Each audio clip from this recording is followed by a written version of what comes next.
You know as well as I do that protecting our loved ones is a key component of being a man. And that's what I thought we'd talk about today when I started the conversation with my guest, Rodney King. But the conversation quickly went another route as Rodney and I talk about how self-defense and martial arts can help you become more mindful and achieve mastery in all areas of your life. You're a man of action. You live life to the fullest, embrace your fears, and boldly chart your own path. When life knocks you down, you get back up one more time, every time. You are not easily deterred or defeated. Rugged, resilient, strong. This is your life. This is who you are. This is who you will become. At the end of the day, and after all is said and done, you can call yourself a man. What is up, men? My name is Ryan Mickler, and I am the founder of The Order of Man. Now, if you're new to the podcast today, we talk about all things manly, leadership, self-mastery, relationships, wealth, business, health, and so much more. Basically, all the manly conversations you could have, all tied together in one place. Now, today we're talking about how martial arts and self-defense can help you master every single area of your life. And before I get too much into the conversation, I want to call you out for a minute. We all know that men of action are able to get more done than those that simply talk about what it means to be a better man. And that's where our elite mastermind, the Iron Council, comes into play. If you feel like you're not getting to where you want to be, and I know that some of you, because I get messages and emails and Facebook posts every day from guys that have concerns about wealth and business and relationships and health, I would suggest to you that you consider trying something new. If you join us in the Iron Council, you'll have an accountability partner, you'll gain access to virtual sessions, our resource center, and you'll also be participating in daily and weekly challenges, all designed to test, stretch, and grow you as a man. So if you're interested, go to orderofman.com/Iron Council for all the details. Now, we've switched things up a little bit with our giveaway. Our friends over at Service Gear have teamed up with us for one of their t-shirts and hats as a giveaway. These guys' mission is to help out veterans and first responders, so you'll definitely want to check out the giveaway. But here's the catch. You only have until tonight, February 16th, to do it. So head to orderofman.com/SRVS Gear Giveaway. So it's orderofman.com/SRVS Gear Giveaway for all the details. Now let's get into the show today. Remember, you can find all the links and the resources and the discussion over at orderofman.com/048. And of course, you can join in the conversation we're having with over 2,200 men now, guys, on our Facebook group over at facebook.com/groups/orderofman. Now, my guest today is Rodney King. He is a leading expert in functional martial arts and performance coaching. In fact, his programs are now represented in over 15 countries worldwide and continuing to grow. He's coached thousands of athletes each year from around the world, and he's released several award-winning instructional DVDs where he coaches his unique approach to martial arts training. And more recently, you can add author to his list of credentials. He is the author of Full Contact Living, a book designed to use the teachings and lessons from a lifetime of studying martial arts and applying it into all aspects of daily life. Rodney, thanks for joining me today. Glad to have you on the show, man. Hey, Ryan, thanks for having me, man. I love your show, and I'm excited to be here. So this is a conversation that I know is on a lot of guys' mind, especially in the current climate of the world, which is a lot of turmoil, a lot of unknown and uncertainty. And I want to know from you why you think self-defense is such a critical component that men need to learn to develop. Well, I think we can come at it a couple of different ways. I think in the one sense, as you noted, it does seem like there's this climate where the world is on its edge. But I like to think about it in the sense that, is that really true though? Because is that just maybe the media portraying that? Sure. So I think that's a lot of it. And I think for guys, they need to be kind of careful that they don't get sucked into that, and going out and learning how to defend yourself doesn't become this thing that becomes paranoia in your life. And now you think that there's an attacker out on every street corner, because that isn't the case. I mean, as somebody who's taught martial arts for the last 2 decades, I can tell you that the vast majority of people that train in modern martial arts will likely never be in a position where they actually have to use it. Right. I do think it's important because I understand that kind of almost the primal nature of it is that if you go back to the beginning of time when we were first on this planet, 2 things were certain: survival and procreation. So there's kind of this primal energy that's part of it, and I think it's natural for guys to want to seek out a way to harness or at least come to know that energy. And so I think that's part of the attraction. I think a lot of times it gets skewed with this whole idea of self-defense. I think that's what the conscious mind tells us as guys, that we need to do it. But I actually think deep down inside, the reason why we want to go and learn how to defend ourselves, because it promises an opportunity to become more as a man. And I think that's really what's driving it, but I think it's unconscious, so it doesn't necessarily come out. But I think in that sense, martial arts offers what we could consider potentially a modern-day initiatory rite for men, which was always the case throughout history, right?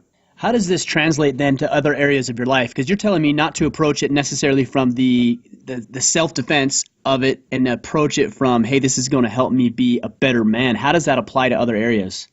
That's a good question. I think first off, there's nothing wrong with learning how to defend yourself. I think it's honorable to be able to do that. I live in Johannesburg, which is considered one of the most violent cities in the world. I want to be in a position that if a situation arose, especially in my house with my family, that I had the skill sets to be able to deal with it and I was able to defend myself. So that's the first thing. But if I only went and did this whole martial art experience just for self-defense, how long are you actually going to do that for? How long do you actually have to do it before you really start developing some skills? A couple of years in, it has to be more than just that. And I think this is where martial arts really can stand out and help guys become better as men. And I think the one place that it can help guys is give them a different perspective on these energies that are often seen as negative in the world. As men, we always get told that we hyper-aggressive, that, all we care about is warmongering and getting into this kind of bravado kind of things. And that's true, but I think in my mind, that's the warrior energy misunderstood and not expressed correctly. There's another way to express it. So one of the things, let me give you an example that I try to do on the mat when I'm working with guys, because most of my clients are men. Guys come in, maybe their life isn't going that great. They find that they're being overly aggressive. They don't like it. Maybe they're being short with their wife, short with their kids, and they're trying to find a better way to cope with this. And if I can teach them in my environment, in a sparring environment, for example, where somebody's trying to punch you in the face, not to buy into that anger and express it in a negative way, but learn to accept it, to be mindful of it, because that's really what I'm teaching.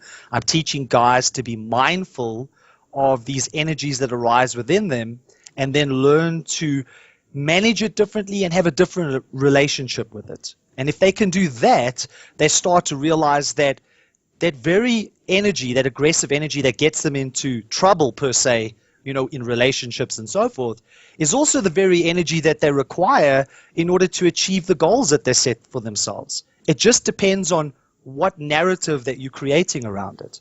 And I would argue that for most men, it's not the emotion that's the problem, because I don't see any emotion as negative. I think all emotions are there for specific reasons to enable us to survive and to move towards the goals that we set. But it's the story that we create around it. And if I can teach guys to have a different story around these energies, not what society is telling us, because if in some quarters of society, if they could have their way, they would go into genetics and go into the genome and take out the genes for aggression, right? Right. And right. I would argue that if you did that, we wouldn't get anything done. Society would cease as we know it, and you would take out the very thing that's required to achieve all the success that we see on a daily basis in the world. So there is both a positive side to being aggressive as there is a negative side. I think, though, that a lot of times men, it's like a language that men don't necessarily understand, and it gets misinterpreted. It doesn't get... It seems to me... Yeah. Well, I was going to say, it seems to me that self-defense, in a way, is more about self-control than it is being violent and aggressive. Absolutely. So if we look at the word self-defense, there's also the defense of the self. I don't think any guy likes it when he flies off the handle or when he can't seem to get a control of these internal stirrings that arise within him. And naturally, then guys try to find outlets to try to get a handle on that. Unfortunately, a lot of times it ends up being negative stuff. Either they get, drink too much, do drugs, party too hard, And I can see, I mean, I'm sure you're familiar with the term MMA, right? Mixed martial arts. Sure. Well, that is on the rise. And it's kind of interesting in this time and age why that would be so prevalent. Well, I think that there's a cry in the masculine world is that most men today don't know what it is to be men. There was a time when, as men, we would be a band of brothers. We would go out and hunt. We would share stories. We would support each other. And now we've been told that all of those kind of energies are wrong and they're bad for you. But I don't think you can socialize them out. I think they're there and they're always going to be there. And so then men naturally seek out ways to try to come to grips with what we could call the warrior energy or the warrior archetype. No, MMA seems to offer that, right? Because all men want to feel some sense of control, as you noted. All men want to feel tough, rugged. This is what men say, but there's two sides to that. You can, even if you take this idea of martial arts, you've got the one side which is martial. That makes sense. That's the fighting side. But Sure. what is that art side? And really, that's what I'm trying to do. I'm trying to help men re-embrace the art without saying to them that any of these energies that they experience, even though society is telling them that they're bad, there's nothing wrong with them. It's just that it's misplaced and they don't really understand the language. And what happens if we learn how to understand that in a productive way so that we can use those energies in a way to not only have a better sense of control over ourselves and our environment, but uplift the world that we live in. So when it comes specifically to defending yourself, we talk about self-control. What is that balance? Where is that line, and how do you find the line between restraint and control and moderation to, okay, now I am in the position where I do need to defend myself, or I do need to act aggressively, not chaotically, but aggressively to neutralize a situation I might find myself in? So I guess there's two things there, right? The one thing that stands out just in that question is, I would think that where I am now as a martial artist, that there was a time when I would kind of fight out of aggression because I thought that that was necessary in order to do the business. But it left such kind of residual negative energy that I found that the more I fought in the gym, the more it seemed to become part of my everyday life. Because I'm a firm believer that there's no way of separating those two worlds out. So the way that people express themselves on the mat is the way that they express themselves in the world. When I was able to actually engage in, say, sparring, which is kind of like a way of seeing what you can actually do in a potential fight, although it's not a real fight because there's still rules. Right, sure. But when I was able to do it without becoming attached to the way that I was feeling and thinking, and I was able to be completely mindful in the moment without that attachment to a narrative, to a story, I realized that I could do what I needed to do in order to, quote unquote, defend myself. But I didn't have to go into that kind of negative spiral that often is associated with it. And this is something that has always been part and parcel of, for example, warrior cultures like the samurai. Where there's a quote that goes on the line of something similar to this, where they talk about the samurai going onto the battlefield as if he had already died. Well, they're not saying he's suicidal. What they're saying is he's done the training and he's there, present in the moment, and he will just respond to whatever arises without attachment. It almost sounds like we hear things like the quiet guy is usually the most confident, or the one who's making the most noise or the most ruckus is the one who has the biggest self-esteem issues. And it sounds like that's what you're talking about here. Yeah, because every great fighter that I've ever been around and had the privilege to learn from, if we could call them, just as a general term, call them a fighter, but I would say that they were more martial artists than fighters. They were unassuming. You would never have thought that they had the skills that they had. But those skills that they had in their ability to defend themselves didn't just stay within the realm of self-defense. It also moved into other parts of their life. So that calmness that they were able to show on the mat when most other people are falling apart or spiraling into this whole aggressive kind of vortex, when they were completely calm on the mat, they were also calm in their life. And I think, for a lot of times for guys, where do we get to practice these skills these days? I mean, back in the day, you know, when we were hunter-gatherers, when we were part of a tribe, when we went out on the hunt, these were the times where we practiced these skills. I mean, think about going on a hunt if you only had spears and bow and arrows. You couldn't be overly aggressive. You had to be patient. You had to be calm. You had to be resilient. You know, all these things would come out because it could take days. And if you rushed in too quickly, the buck that you were trying to hunt down would run away. Right. And so where would you learn that, though? You would learn that from other hunters, from your mentors, and we don't have that today for men. Those things no longer exist. And I think martial arts still has an opportunity and a place in the world where it can actually help men have a modern-day initiatory rite where they can learn to engage with their primitive nature, but in such a way that it becomes a productive aspect, not only in a self-defense environment, but also as they move into the world. And so coming back to what I said was that all the greatest fighters that I ever met were not only calm on the mat, but were calm in life. They were able to move through the world in a way that exuded confidence, but never with arrogance. And this is something that stood out for me. And again, this is nothing new. Any of the guys listening to this that have watched martial art movies, as probably we both have, when I was growing up, you know, the Bruce Lee movies, the Jackie Chan movies. Sure. The thing that was attractive there, if we're really honest, wasn't really the fighting scenes, although that was cool. But I think what most men found attractive was this guy that was unassuming, that was being picked on in his neighborhood, or there was a gang that came into his village and there was nothing he could do about it. And he went off and he went and looked for a teacher. He found a teacher. He learned the martial skills, so he learned how to fight. But in the process, the teacher also taught him about the art, how to live. And in actual fact, when he came back to face down those bullies, he tried to talk his way through this. He tried to talk them out of this whole thing and get them to leave amicably. Mm-hmm. And then when that wasn't available, he would do what he needed to do. He would fight them, but he would only go as far as he needed to prove his point. And there's always that climax in the movie, right, where he's beaten the guy. He turns his back and he's walking away because he knows that he's won. And it's the typical scene in the movie, right? The guy cheats, he pulls out a blade or something, and then he does whatever he needs to do to end it, and he walks off as if it never happened. He doesn't carry it as a burden.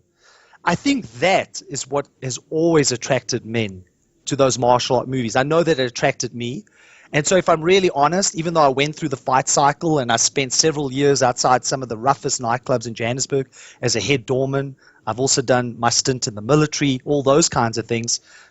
Outside of that, the fighting aspect and knowing that you can do it, that part of that story was always more powerful and was always something that I was looking for. But it took a lot of courage to be able to say that that's what I really wanted to do. Because it's so easy to go down what I call the red road, to get sucked into the negative side of the warrior energy. Because, you know, it's like a Star Wars moment, right? It's like the dark side of the Force. It's exciting and it's appealing. Yeah, exactly. But the real self-defense is is getting that handle over yourself, is beating the inner opponent. And I'm telling you now, beating my inner opponent was the hardest fight I ever had to take on, harder than anybody I ever had to face. And I've trained people from special force military operators right through to world champions. Some of the people that have come to my seminars have gone on to compete in the UFC. So I've been there. What do you mean by inner component, inner opponent? When you say that, what was that inner opponent for you? How did that manifest itself, and how were you able to overcome that? So it's kind of interesting, right? I mean, just quickly, just to give a brief, just idea of where I came from. I was born in Johannesburg, on the south side of Johannesburg, which is government housing. It's similar to the projects in the United States. So I grew up really poor. Gangs were rife in my neighborhood. So when I wasn't trying to bypass the gangs and having routes to get around them, I was trying to survive the bullies at school. Very early on, it was very evident to me that how smart you were was completely irrelevant, but how tough you were was all that mattered. And really, that's the way it seemed to me, is that you needed to be tough, and you had to be tough to survive that. And so I imported that mindset into my life. And even once I got through the military and I opened up my first gym and I started teaching and started getting a reputation, I thought that that's the only way to be taken seriously in the environment that I found myself, to be tough, even as I stood outside some of the roughest nightclubs in Johannesburg. But what I never told anybody was that even though I was winning the physical fights all the time, my insecurities remained. I still felt insecure. I still felt that I had no self-esteem. I still felt that I had no confidence. In actual fact, even though I was winning these fights, I was shitting myself most of the time. And so that was the realization for me, was that I'm at the epitome of my physical game. Nobody can beat me. I'm untouchable. Everybody's afraid of me, especially other men. Yet I'm more afraid now than I've ever been before. And that was a realization for me. And I'm not the only one to say that. I have other people that I'm acquainted with that have gone through kind of violent stages in their life. And even though that, one of my friends was an ex-bare knuckle boxing champion, he said the exact same thing. He said he's never been more afraid than when he was at the top of his physical game. So what changed in your life to be able to turn this corner and get control of that inner opponent for you? I think the first realization is this as good as it gets? Is this how it's going to be for the rest of my life? I mean, I was in the fight world. This is what I did for a living. All my bills were paid by basically either fighting or teaching other people how to fight. But when you look at it, it just seemed like a senseless way to live in the world. It didn't seem like I was really making a difference, not only in my own life, but in anybody else's life. So I made the hard decision that I needed to find a better way to experience this. I didn't want to give up martial arts, although I did stop teaching for a little while because I felt that I was suffering from what I called a tough guy's depression. So I was depressed, and so I stopped teaching. So I kind of said to myself, if I'm going to come back into this world, I need to find a positive way to do it. It needs to be more than just about the fight. And so my realization was that I'd only been following one part of this path, which was the martial path. But I had forgotten and neglected the art. Coming back to the story that I mentioned earlier when we talk about those old kung fu movies, that was really what those old teachers taught. It wasn't just the martial, they taught the art. And this is something that I also realized when I was reading about the samurai. The samurai spent an inordinate amount of time in what could be considered the soft skills. They taught the samurai they had to be really not just good, they had to be a master of calligraphy. They had to be a master of the tea ceremony. They had to be a master of theater and so on. And so we could ask the question, why would a warrior culture, where ultimately your destiny is to go onto the field and go to battle, why would you spend all this time on these soft skills? Well, I think the elders of that society realized that if you only teach somebody in the martial, the very person that you charge to protect the society becomes the very person that destroys it. And they're going to start first by destroying themselves. And once they destroy themselves, because they cannot get a handle of their inner opponent, because they thought by just following the martial path that was going to help them overcome that inner opponent. You would become less afraid, right? You become more secure, more confident. But what I found and what the samurai realized is actually the opposite is true. That unless you balance that warrior energy with the art, it becomes dysfunctional. Rather than becoming a warrior, you become a mercenary. And that's always a dangerous place to be. A lot of times this idea of the warrior gets a negative connotation around it. But that's because the idea of a warrior is misunderstood. A warrior always serves an ideal greater than himself. But when it's all about you and it's only about your narcissistic needs, you're not a warrior, you're a mercenary. And that tells me, and what I knew about myself was that inner opponent, that thing that I always wanted to overcome, which I thought fighting would help me do that, what fighting does is it makes it worse. And so what you have to do is you have to become at peace with your inner opponent. You have to go into it and befriend it, not as an enemy, but as your shadow. And it's through your shadow that you discover the very unique parts of yourself. And also that's where you find the courage to take on things that in normal sense you may have been too afraid to do. What are some modern day soft skills? I mean, you talk about the samurais with calligraphy and the tea ceremony. What are some modern day soft skills that you think men need to participate in to find the balance between the warrior, like you say, and that refined man? The way that I approach it is I like to teach these primal arts, and martial arts is obviously my vehicle. But the soft skill that I teach along with that is the ability to be mindful while you're in what is typically considered from the outside a violent experience. Right? If I'm sparring you, for example, right, and we put on gloves and we go at each other, if we can be mindful while we do that, that we, even though we're feeling and thinking a certain way, that we're not buying into our narrative, we're not creating a story around it, we're able to be completely present in the moment, that is a soft skill. Because it's if we go back and we understand what mindfulness really means, it means to be present, specifically to be non-judgmental. And I would argue that, like I said earlier, I don't believe that there's any emotion that's negative. Mm-hmm. What's often negative is the story, the narrative that we create around it. So if I'm sparring you and you catch me with a shot, and there's maybe people on the side that are watching, and I feel that, because I'm the teacher, I shouldn't be able to be hit, and now I'm attaching to that story and I'm thinking about what other people might have thought of me, and they might think that I don't necessarily have the skill or I don't deserve to be there because you're a beginner and you caught me. That's really the problem. Get what I'm saying? That story is the problem. Yeah. It's not necessarily what the feeling, what the sensations are or the emotions. It's the story I attach to it that creates my problems. But what happens if I can let go of the story?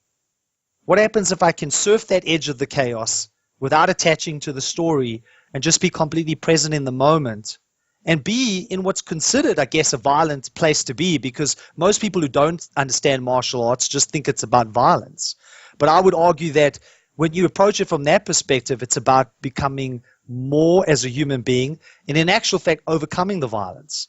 Because I don't think that you can overcome the violence within yourself by ignoring it or pretending that it doesn't exist. What you need to learn to do is to be with it in a different way, to befriend it, as I said earlier, and to learn to not to attach to your narrative, to your stories. Because most of us spend inordinate amount of our time either in the past or the future, hanging on to past mistakes or worrying about what's going to happen next. What we need to be is more present. Now, there's no more of a powerful experience, an embodied experience, than being in the midst of this chaotic environment where you're trying to hit me and I'm trying to hit you, but we're being present at the same time, that we're being mindful in that experience. It's liberating. Not only oftentimes do you find yourself go into a flow state, which in itself is a beautiful place to be, but what you start to realize is that just because you feel or think a certain way doesn't mean that you can't achieve what you need to achieve. And that's a liberating place to be. It's a liberating thinking process to have.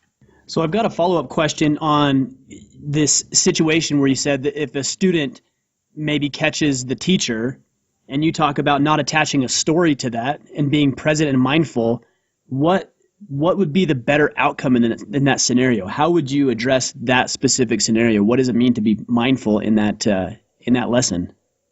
Well, if I'm not attaching a story to it, then I'm not either moving into the past or the future, which means I'm completely in the present moment. And the outcome is that I just continue to do what I need to do. In that moment in time, it means I need to spar. Mm-hmm. Right? But I mean, if you could take that and you can export that idea anywhere else. And we can say, let's say, for example, I've got this business idea and I need to pitch it to people. And I'm starting to do my pitch, but I'm watching how people are responding to it. And for whatever reason, I think that it's not going well based on how they're reacting just from their body language. Mm-hmm. And I start going into a narrative in my head. Nobody's aware of that I'm going into that narrative, but I'm going into it. And I start trying to change the way that I'm working my pitch to try to change the way people are perceiving how I'm talking to them. What often happens, and anybody's been in that experience, what you end up doing is you get yourself into a lot of trouble and you start fumbling, you start kind of messing up. And before you know it, you lose track of where you are. Where if you could just be mindful and not have the story and just be present and say what you need to say in that moment in time, more often than not, it works out the way that it needs to work out. Because I was going to say I'm really fascinated by this because, and I'm going to play devil's advocate here for a minute because we need to have this conversation a little bit more. And that is, where is this balance of adapting? Let's say you receive a strike. How do you then tell yourself, I've got to avoid or I've got to watch that and make sure that doesn't happen? I mean, there is something to be said for adaptation, correct? There is, but there's an aspect of training, right? I mean, it depends on who we're talking about. I have a high level of training. I do have a skill set that I can rely on. But I'm also going to argue that a lot of times that kind of thinking, as you propose right now, will get me into trouble. Because one of the things that's going to happen by having those thoughts that you just suggested, what that's going to do is going to make me fixate on that. And rather than avoiding the next strike, the fact that I'm fixating on not getting hit again and trying to avoid it, I lose touch with the present moment. And here's the thing, it doesn't matter if I'm in the future or past thinking, you're still going to hit me. Right. And so the only real experience that I ever have is in the present moment. So this steps into another conversation about learning to trust your natural intelligence. I think there's also a perception out there a lot of times, and this is definitely in the Western world, if you're not thinking it, then it's not real. We've actually, even as men, I see it all the time, have neglected our natural intelligence, our primal nature. The body is amazing. It can do things without you. Actually, by getting yourself out of the way, getting your thinking mind out of the way, you'll be surprised what your body is actually able to do. And so what I'm making the argument for is actually a lot of times that narrative that typically is hinged either to a past experience or a future thing that you want to happen is the very thing that gets us into trouble. I'm not saying that there isn't a time where you don't want to set goals. Sure. Maybe what we should define here is say make a difference between a performance environment where you actually have to perform and you have to bring your skills to bear, whatever that may be, versus where it isn't a performance environment. So there's a time and place to have those thoughts about planning for the future or reflecting on the past so you don't keep making the same mistakes over and over. But if you're in the midst of a performance environment, for example, sparring, where you're just doing what you need to do to bring your best game and I'm doing what I'm doing to bring my best game, in that moment in time, past and future thinking can get us into trouble.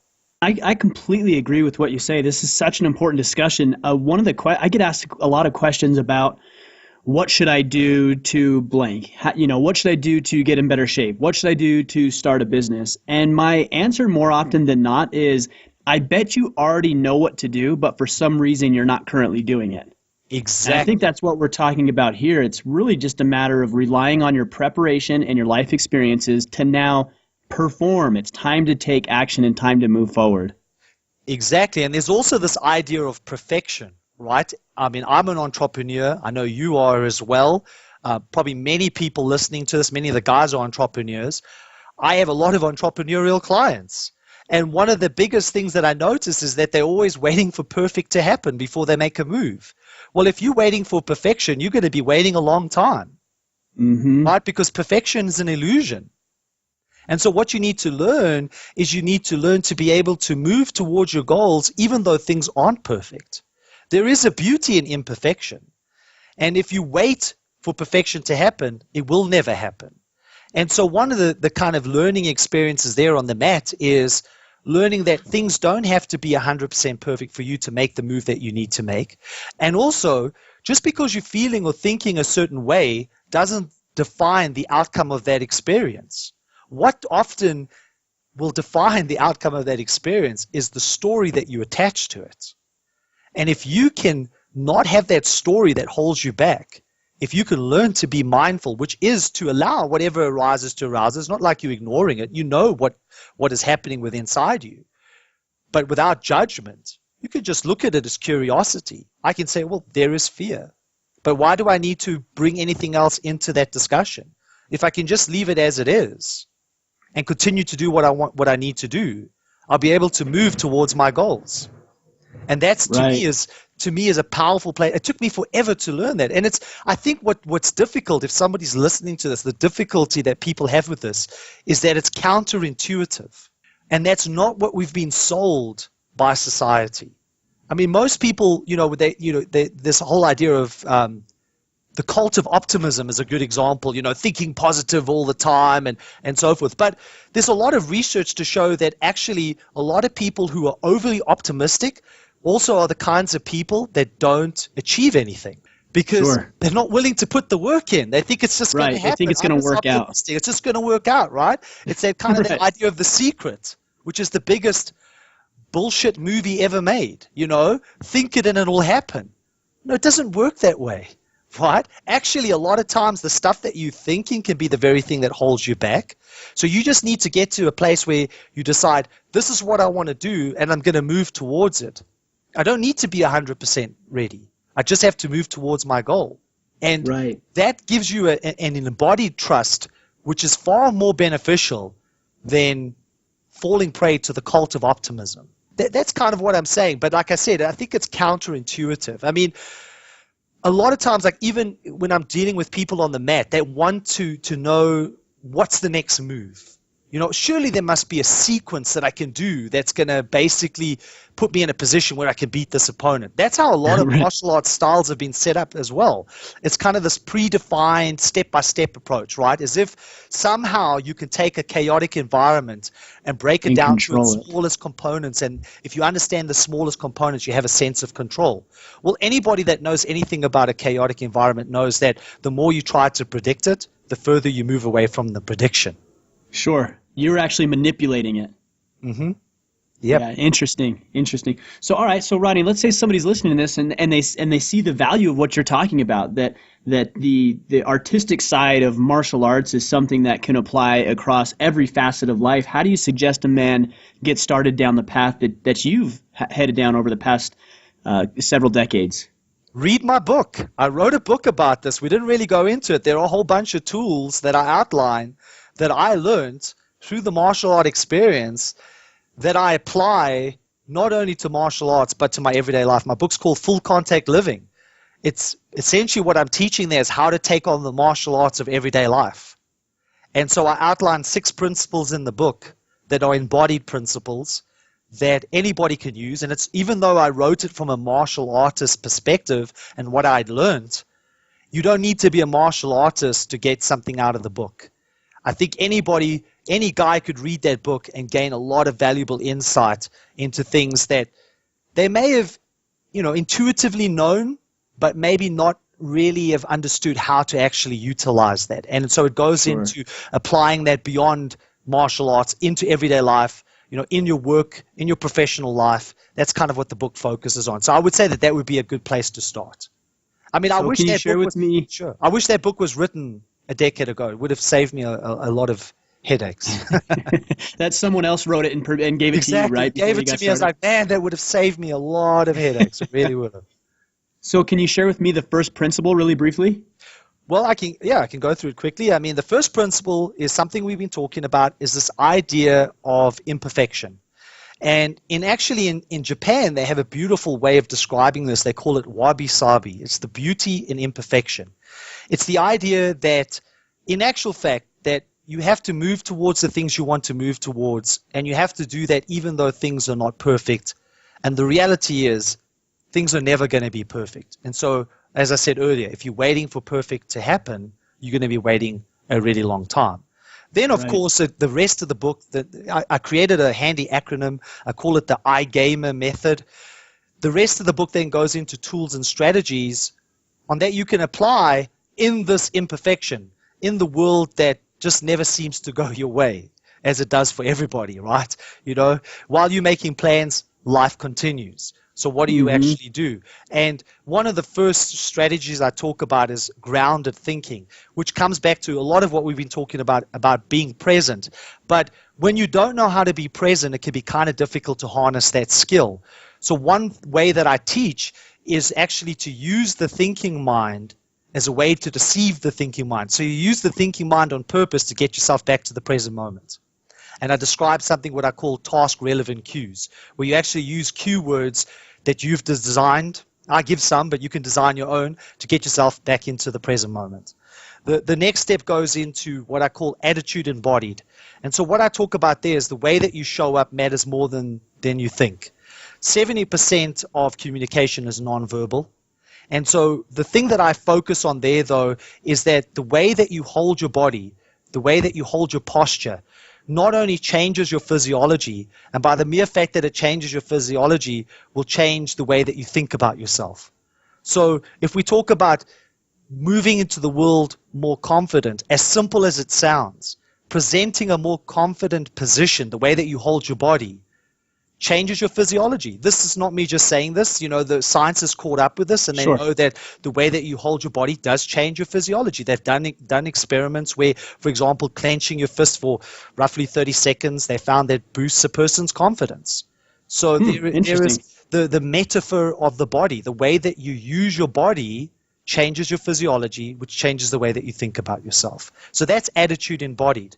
The next step would be pretty much what we've been talking about. It's this idea of being mindful, but I'm talking about being mindful in action. It's one thing being mindful. Mindfulness is a big buzzword at the moment. If you're sitting on a zafu in a meditation hall with nice calming sounds and a great environment, all right, I want to see you pull that off in everyday life when people are cutting you off in traffic, right? Sure. So this, in real life, real environments. Yeah, in real environments. So I talk about how do you actually achieve that. And one of the things that I focus on there is taking every opportunity to be mindful, but starting with the mundane. And what I mean by the mundane is the little things that you feel that you can control. So when my wife asked me to wash the dishes, and I'm sure you've had this experience. Oh, sure, of course. Dishes, and you're like, you got all this, oh, damn, you're saying it yourself, and you're getting all negative about it, and like, oh, I have to waste freaking 30 minutes of my day doing this, and you got this whole story going on. Well, there's an opportunity to suspend the story. There's an opportunity to spend 30 minutes just being present, not attaching to how you're feeling and thinking about this experience, maybe potentially just focusing on your breath, and just be mindful of washing the dishes. Go into a store and there's a queue. Most people, the first thing they say is, damn, just my luck. I'm in a hurry. There's a queue. There's an opportunity to be mindful. And in actual fact, what I've experienced in my life is that it's the mundane. It's those little things. If you can't get that right, then you're never going to get the big things right. This has been just an incredible conversation. We're winding down on time, and so I've got a couple additional questions I want to ask you. Absolutely. And the first question is, what does it mean to be a man? I think what it is to be a man is to accept this warrior energy as a natural part of who we are. It's the thing that allowed us to be successful in our lives, but it's also the thing that was there since the beginning of time. And so acknowledging it and honoring it and working with it productively so that it becomes a positive force in your life is a powerful thing to do, and I think all men should do that more. I love it. And then how do we connect with you? Obviously, you've got Full Contact Living, I think is the title of the book, but how else do we connect with you and learn a little bit more about what's going on in your life and the work that you're doing? So www.fullcontactliving.org is the one place. I've got my book there. I've got a free video course that people can sign up for. Also, I'm available to do workshops on the stuff that we've been talking about. And then finally, www.coachrodneyking.com, which is my personal site, is another place to connect. Awesome. I've got to tell you that I am surprised at where the conversation went today. When I got on the call with you this morning, I thought we were going to talk about something completely different, but I'm so glad that we have this discussion. And one of the things I told myself when I started this podcast is that I would never play the game of telling everybody, this is by far one of my favorite episodes, because everyone should be good. But I will say that I really, really enjoyed this conversation. I appreciate you and all your wisdom, and I'm excited to look into some of the work that you do as well. Oh, absolutely, and hopefully your audience does. I was really honored to be here, and who knows, maybe we can do it again if there's enough interest. Yeah, thank you, Rodney. I appreciate your time. I appreciate you. Thanks for sharing with us today. Thanks, Ryan. Appreciate it, man. There you have it, guys. Mr. Rodney King giving us a glimpse into how to use martial arts as a tool to achieve mindfulness and mastery in our lives. Now, again, a reminder, head over to orderofman.com/Iron Council so you can get all the details on our Elite Mastermind. You will want to be part of that if you're ready to take your life to the next level, if you're ready to build some solid relationships with other men and have more accountability so you can actually get more done in your life. And remember also our weekly giveaway by our friends at Service Gear. Head to orderofman.com/SRVS Gear giveaway to enter that. This will be a weekly giveaway, as you know, so make sure you stay tuned for other giveaways that we'll be doing. And then the last thing, if you want some additional resources for this show, head to orderofman.com/048, and you can join in the conversation we're having about masculinity in our Facebook group, which is facebook.com/groups/orderofman. Guys, I look forward to talking with you next week, but until then, take action and become the man you were meant to be. Thank you for listening to the Order of Man podcast. If you're ready to take charge of your life and be more of the man you were meant to be, we invite you to join the Order at orderofman.com.